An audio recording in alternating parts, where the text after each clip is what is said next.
The issue is not the election. The election is a battle in a war. It is not something unto itself. The result of this election in itself is a matter of indifference. It's a question of how the battle is won and lost, which is important. But there's another issue here. There's also an issue of World War III.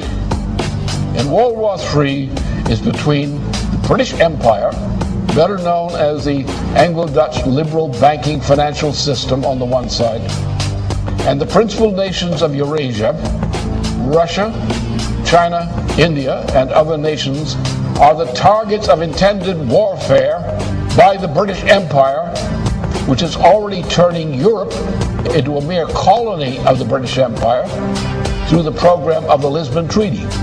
If the Lisbon Treaty were adopted, and is being pushed for adoption now, there would not be a single nation on the continent of Europe, west of Belarus and Russia, which had any sovereignty whatsoever. The British Empire would control the entirety of that region of Europe, from Portugal to the borders of Belarus and Russia, as a puppet of the Anglo-Dutch liberal financial interests.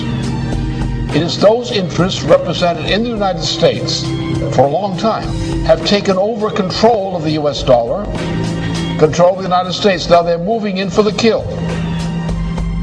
The same cartel that put Mussolini into power in Italy, the same cartel that put Hitler into power in Germany. And we're now at the brink of something like a Hitler power taking over the United States. If they grab the United States, then they will grab all of Europe out of the Lisbon Treaty.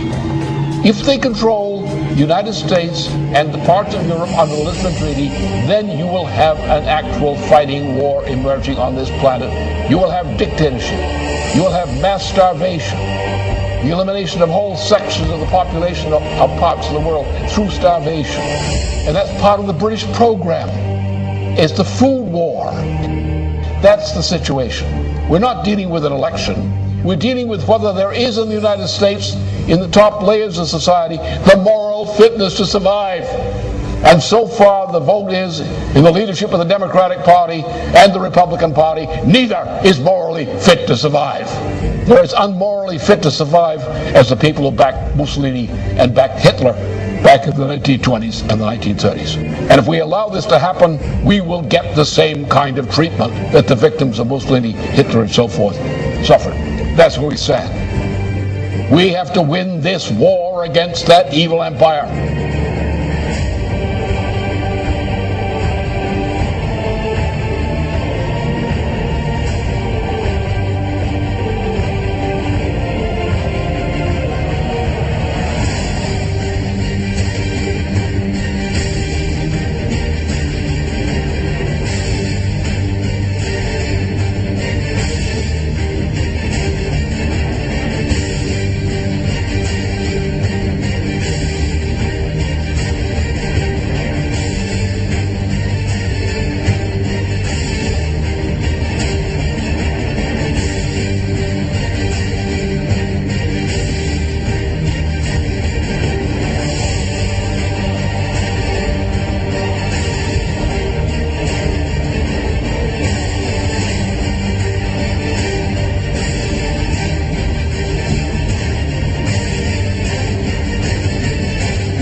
Now, for a number of months now, there has been a worldwide food crisis caused by many things, by the financial policies, various kind of management deals, by the WTO, which ought to be eliminated, by the promotion of biofuels, which is destroying food supplies. This biofuel program is a gigantic swindle for which there is no possible justification. None. The justification comes out of the World Wildlife Fund of Prince Philip.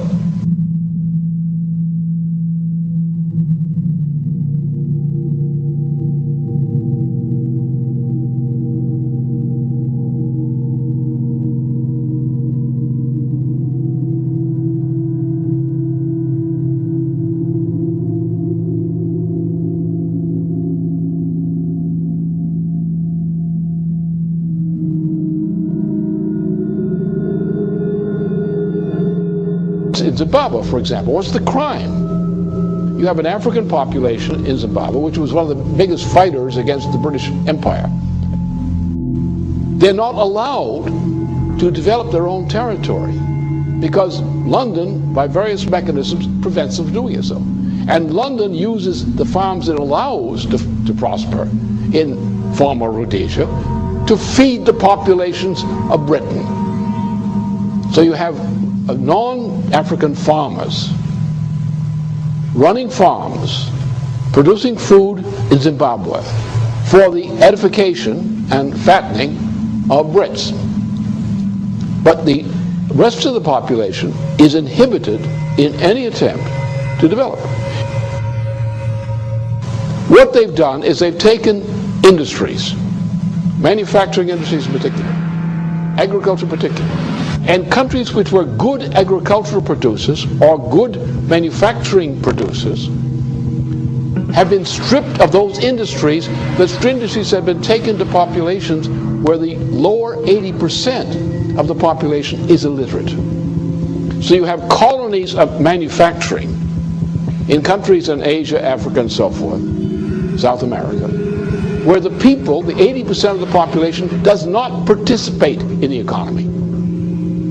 You have areas which used to be food-producing areas which no longer produce food.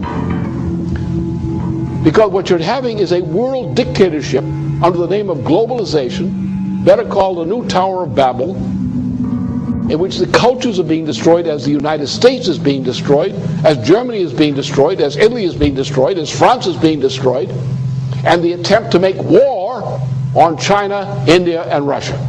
And that's the intent of the British Empire. Nothing less than destruction and breakup of China, the breakup of Russia, the breakup of India. That is the policy of the British Empire now. This is what the game is.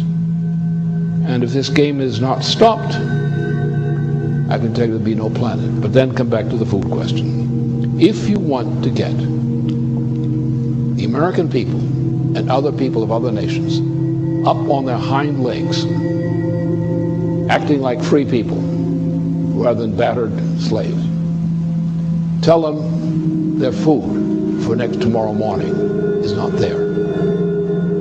That activates popular resistance more than anything else. We are now in such a situation. For many parts of the world, the lack of food is an immediate reality.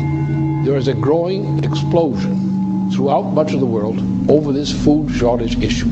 The rate of food shortage is increasing because the stocking from various food stores, annual stores, has been already delivered, and there's not enough.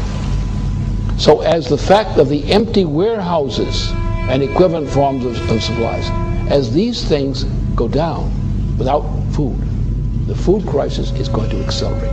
And you're going to have not only other parts of the world, but also American citizens who are now faced with the threat of death by food shortages. So therefore, the issue here is not the election result. The issue is not the president. Obama is not competent to be a president. He has none of the makings of competence. They don't want Obama. They just want to use him to destroy Hillary Clinton. That's all. Once they destroy Hillary Clinton, they'll get rid of Obama. That's their intention. And their intention is to bring in a fascist regime in the United States, a presidency which will be, in effect, a fascist regime, which will cooperate with the British and bring the United States into alliance with the United Kingdom, or the Anglo-Dutch liberals. Not all Brits are for this, by the way. And with a Europe, a Western and Central Europe, taken over by this same imperial power. An imperial power whose intention is to go to war against Russia, China, India, and other countries using nuclear power. That's the intention. We're now in a point where a revolutionary movement, or the makings of it, is building up around the food issue. And therefore, those who triumphed yesterday are not going to continue to triumph for long. The result is either we win and restore the kind of government we require in various nations and among nations, or this world is going to go into hell because the crisis won't quit. The people will die of hunger. They will die in increasing numbers. They will kill for food. The structure of society will be destroyed in the fight over food, which is not there. Therefore, either we win this fight against this evil, or there won't be anything to fight for.